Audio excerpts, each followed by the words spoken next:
Greetings, welcome to the Prime Directive. I'm your host, Jefficho. My co-host is always Chris. Say hi, Chris. Hello. So, Star Trek Lower Decks, Episode 5. Yes. Cupid's Errant Arrow. And what are we most excited about in this episode? I don't know, Chris.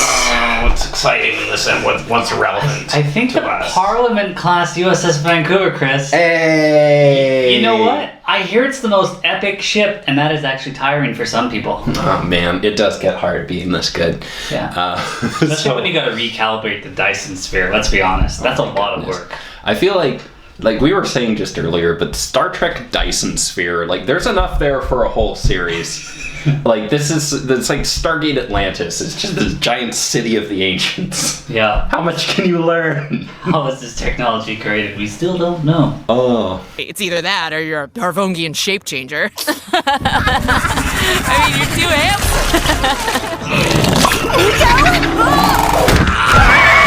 No! Shape changer! So I wanted to do a little digging onto why we got a USS Vancouver. Thanks, Mike, by the way. Yeah, thanks, Mike. Just for funsies, because of course that's where we live. And it's nice to see a shout out. Shout outs to Canada in Star Trek are very few and far between. I don't think we've had too many at all. Riker's from Alaska. It's kind of Canada. Yeah, we've had things confused for Canada, but very rarely do we get the country. That ensign's really polite. Must be Canadian. Must be Canadian. My grandfather was Canadian, you know. Really? Aren't you one too? A grandfather? No, Canadian, sir, Canadian. No, I grew up in Alaska. One of the animation studios that we see at the end is Titmouse, and I believe that they have a Canadian division in Vancouver that's been doing a lot of the animation for them. Yeah, I know they work on Discovery out here once in a while too. Controlled demolition of an unstable moon. Mm-hmm. That's pretty cool. We haven't quite seen that before, I don't think. The closest I could think of would be the episode where Q loses his powers and the Enterprise has to try and move the moon back into its orbit. It felt a lot like that. I feel like there's been episodes where an asteroid is heading towards a planet and they're just like, I don't know, Prime Directive, we probably shouldn't interfere. Mm-hmm. And this is a TOS one where they totally try. Oh, the alien tried to pull that on them. They're like, that doesn't apply here. Yeah. That guy was cool. I liked him. Mm-hmm. Well, we'll get to him. Don't kill my people! You're the Federation! You're the good guys! Remember, the Prime Directive? That doesn't even apply here. Another captain, and of course this beautiful ship, but some diplomatic issues about destroying the moon. Oh no. Moons don't implode. That's just something the government made up Yes. to control us. Yeah, Captain Friedman deals with a lot of them, but he's still got that one guy. But it's just two fucking people on that one fucking planet. Yeah, implode the moon. But he just redid the floors. Oh no. So we meet Brad's girlfriend, Barbara Brinson. Mm-hmm. They're gonna have lunch. He met her a month ago. Mm-hmm. And yeah, she's real, Chris. She's Not on the a holiday. real, yeah. He doesn't do that anymore. We were making this joke last time, but yes, this is the my girlfriend is totally real. She's just from Canada joke. Yeah. And then wow, she was real. Yeah. She was from Vancouver. Technically, yes. Mm-hmm. And she's a lieutenant, and they met on Vendu. Mm. It's good. Dating upper class Brad. Proud of you. Mm-hmm. Beckett, of course, is suspicious. Very suspicious. And we see why when we see DS9. Yes. I thought you'd be happy about that. Yep. If only I had noticed it the first time I watched it. you were a little distracted by the ships. Yeah, there was a Deadalus class starship up there, which is also a Stargate ship. Yeah. But it's Beverly's ship from All Good Things. Yeah, well, it's not the same one. Yeah. That was the Pasteur, but yes, the same style. And then we got some DS9 uniforms. I was just like, oh, DS9 uniforms. Mm-hmm. And I loved the gag there. That was great. And we also get to really, we could really nail down the times there, because we know this is happening shortly after Descent, parts 1 and 2, because we're talking about, hey, Data has an evil brother. Did you know that? Yeah. He's working with the Borg. It's like something new happens every week on TNG. I did like that joke. That was a good joke. This was a really heavy episode for references. Yeah. We just ran through all of the shape changing, all of the romance seduction kind of aliens. We had pictures of the Binars that made that hologram that got Riker. The M113 creature is probably my favorite thing on her board from Mantrap. Yeah, we had the salt sucking monster. We even got a shout out to that episode with those people that'll kill you for stepping on the grass. We even got that. Those bastards. I Poor, tell ya. poor Wes. Put up a sign. Yeah. Nico and the little DS9 flashback. And we see him change shape. Apparently shape changers don't understand sarcasm. Yeah. She's like, oh, jig's up. Better try to eat her before everybody stops me. Yeah. It was cool because it looked a lot like The Thing, how he just split apart from Kurt Russell's movie there. And then he ate her. And she's dead. Mm-hmm. I'm wondering if, because we do get the timeline there, and that's taking place shortly before the Dominion War, about a year before. So I'm wondering if Mariner ends up becoming disillusioned with Starfleet during the war. Like, I wonder if this is war trauma for her, and if we're actually going to go to that place, or if we're just going to stay light and breezy in comedy. Because we know she's been demoted. She used to be a higher rank. Maybe she served on Admiral Ross's ship and he was just, so knee-deep into Section 31 that didn't want to deal with that. Could be. I like that enthusiasm. Tell you what, whoever finishes first gets their very own T88. Wait, you mean like we get to keep them? Or is this like a borrow thing? Like we're gonna have to give them back, right? Nope, I mean keep, like you keep it. Sorry, sir, just checking if this is a dream. There's a T88 contest between Tendi and Sam. Brand new tech that only the Vancouver has. And they're working against each other to see who will win, and they get to keep it. I don't know how she overcame the implant helping him. They said they were tied. Well, I don't want to talk about her as a lover, but I think she's relentless, Chris, and she will not give up. It's true. I think she has mad skills, Chris. And so they both kind of tie, and Ron, the engineer of the Vancouver? Maybe. Yeah, could be. He decides he's going to transfer them there. Yeah. But I love that he's going to transfer them there because he wants to leave and transfer himself to an easier ship. Yes, it's too epic here. Too epic.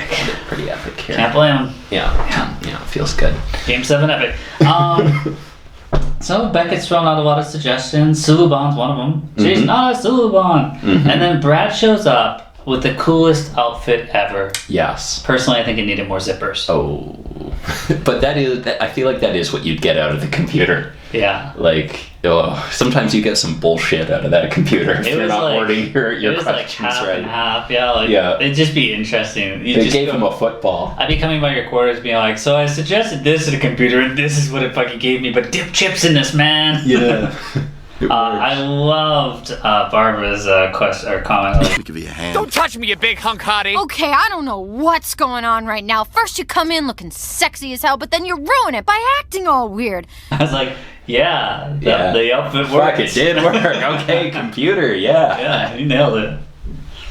And then later, Brad overhears sex, and I thought I heard sex too. I think that was the joke. Way to talk dirty in Star Trek. I appreciate that. There you go, Jet. That's it. Keep pushing it in. Are you sure it'll fit?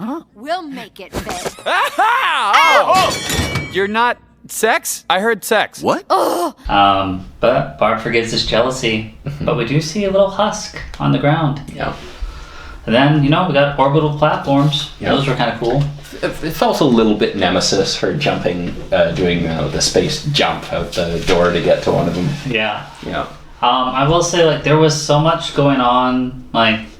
There was, a very basic, let's repair stuff and transfer ship stuff. B Story was very low grade, but you could have done more with it. This is another episode I thought, I would have liked 45 minutes. Yeah.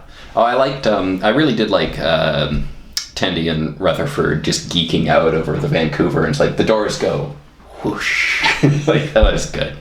Get out of here! Barb will be back any second. This is me sex time, okay? Look at this. It has been a long time since I've taken a lover, let alone a lover like Barb. I am staying here and I am making love to my lover. Oh, please stop saying lover. They have some turbulence, he gets knocked out, and then Barbara shows up and they fight.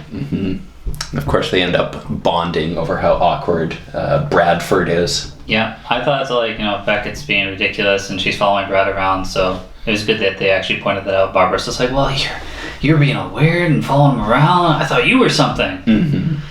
Yeah, she's genre literate as well. She's like, this is slightly suspicious. You're some kind of salt-sucking alien monster. Yep. Usually you'd be right. We finished up Sam and Tendy's story where they extort a couple of T88s, but then they just steal a shit ton of them. I felt I think you were expecting me to have more of a problem with this. Honestly, this felt like the ending of a TOS episode, like the kind of ending where they'd like laugh and freeze frame that TOS episode ending. I just kind of forgot that like they were testing out these things on the Vancouver, and I was just like, why do they have better technology? Chris is gonna totally have a problem with this, but no. There's newer ships, got newer stuff. Voyager had those funky gel packs. It's not like they went and retrofitted everything. And nacelles that went like this, but it didn't get them all any faster. No, it didn't. And I don't know. I think the stealing the T88s kind of reminded me of. Was it at the end of The Trouble with Tribbles where Scotty just like oopsie daisy beams a bunch of tribbles onto the Klingon ship? Is that what it is? It's kind of felt like that. It's like, beamed them onto the Klingon ship, and Kirk's like, oh, you.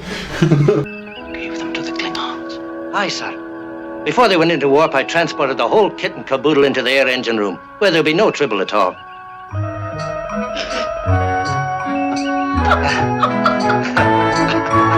You find out that Brad actually has this adorable parasite. Love! he brings you love. He really does. Just like Mr. Burns. Yeah. But he still loses the girl. I mean, it releases pheromones, which, I don't know, man. Like, how long did these pheromones last? They were apart for a month, but she still wanted to be with him, so... Yeah, that is a little weird, actually, now that you mention it. It's not like the pheromones were going over text. I think she was into Brad, and I think the parasite, might have elevated some things, but... Yeah. But she ran off with the parasite. Yeah, she sure was into him later. Studying this adorable little guy, and it's just like... You think I'd be into a guy just because of his pheromones? Oh, thank God. I was worried you were gonna break up with me. Yeah, listen, Brad. You're sweet, but right now I need to put all my energy into my job, specifically studying this fascinating parasite. Bye, nerd. Yeah.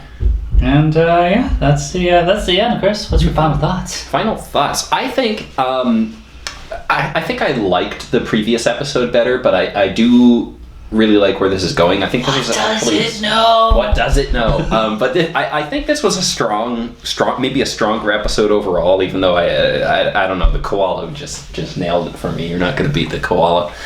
But like they're doing a really good job of, they've got the pacing nailed down pretty well. It feels like Trek, and it's getting the humor, and this really feels like some kind of Trek problems and Trek solutions that are just being looked at from a different perspective, from the lower decks perspective. And I think this was, from a structural sense, probably the strongest episode we've had yet.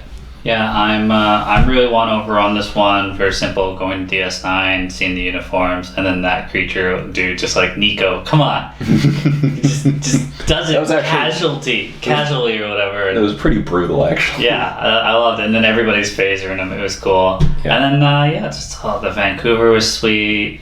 Even the ship design was very much like the Titan, with the nacelles going downwards. I was just like, starship design. So I was pretty happy with this episode.